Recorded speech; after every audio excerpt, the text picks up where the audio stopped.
আসসালামু আলাইকুম। আজকের আমরা কাজ দেখব স্যামসাং গ্রু মিউজিকের আমাদের যে মাউথ স্পিকারের লাইন অনেক সময় মিচিং হয়ে যায়, তাই আমরা আজকের স্টেপ বাই স্টেপ দেখব মাউথ স্পিকারের লাইনটা কিভাবে আমরা খুঁজে বের করে আমরা সঠিকভাবে জাম্পারিং করব। আর অবশ্যই আমার চ্যানেলটায় যদি আপনারা নতুন হয়ে থাকেন অবশ্যই সাবস্ক্রাইব করবেন। আর ভিডিওটি আপনাদের যদি উপকারে আসে অবশ্যই ভিডিওটি শেয়ার করে দেবেন, বিশেষভাবে অনুরোধ রইল। তাহলে আমরা দেখব কিভাবে আমরা স্টেপ বাই স্টেপ কাজগুলা করব। প্রথমে আমরা লাইনটা মেপে নিব। আসলে আমরা লাইনটা আমাদের এই যে আমাদের মাউথ স্পিকারের লাইনটা আছে কিনা আমরা একটু দেখব যে প্লাস মাইনাস করে আমাদের মাউথ স্পিকারের লাইনটা আছে কিনা। এখানে দেখেন আমি বডিতে প্লাস লাইনটা ধরলাম এবং মাইনাস লাইন, এটা আমার লাল, এটা হইলে মাইনাস হলুদ। তাহলে আমরা দেখলাম এখানে লাইন নেই। দেখেন পাশে একটি ডায়োড, এটা উঠে গেছে। তাহলে আমরা এই লাইনটা তাইলে মিচিং অবশ্যই আছে, এটার জন্য মাউথ স্পিকারের লাইন আসতেছে না। তাহলে আমরা সঠিকভাবে আইসি ফাউন্ড আউট করে আমরা এটা জাম্পারিং করব। কিভাবে জাম্পারিং করলে আমাদের এই কাজটা হয় আপনারা একটু সঙ্গে থেকে দেখেন, অবশ্যই উপকার হবে।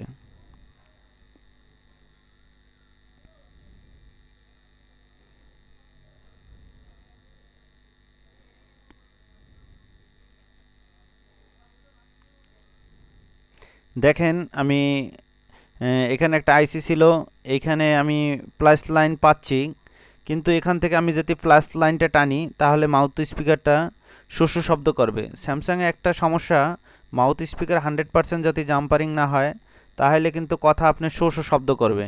তাহলে আমরা সঠিকভাবে আইসির উপর দিয়ে কিভাবে জাম্পারিং করে আমরা প্লাস লাইনে নিয়ে আসবো আমি একটু দেখাচ্ছি।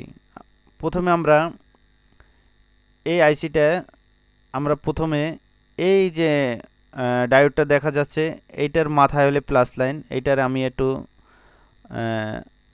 রাং দিয়া আমি একটু করে নিচ্ছি। দেখেন তারপর আমি একটি তার জাম্পারিং করব।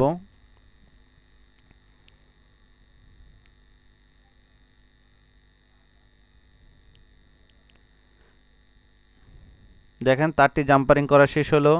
এখন আমি মাইনাস লাইনটা ফাইন্ড আউট করব। দেখেন মাইনাস লাইনটা কিন্তু আমার পাশে আছে, যে কোনো গ্রাউন্ড লাইন থেকে আমি মাইনাস লাইনটা দিতে পারি, কিন্তু ওখান থেকে দিলে হবে কি এটা সঠিকভাবে আমার কথাটা এটা যাবে না, শস্য শব্দ করবে। তাহলে আমাদের মাইনাস লাইনটাও আমি একটু ফাইন্ড আউট করে মাইনাস লাইন থেকে আবার একটি তার নিয়ে আমি জাম্পারিং করি।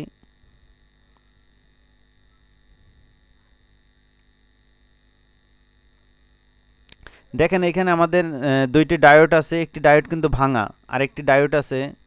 আমি দেখি এইখান থেকে কোনখানে আমি মাইনাস লাইনটা 100% পাচ্ছি।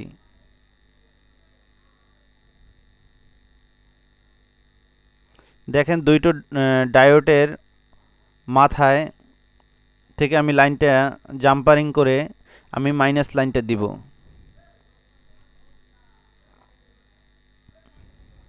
দেখেন এই যে আমাদের দুইটি ডায়োড ছিল, যে ডায়োডটা ভেঙে গেছে এইটার পরে যে ডায়োডটা আছে ওইটার এক মাথায় আমি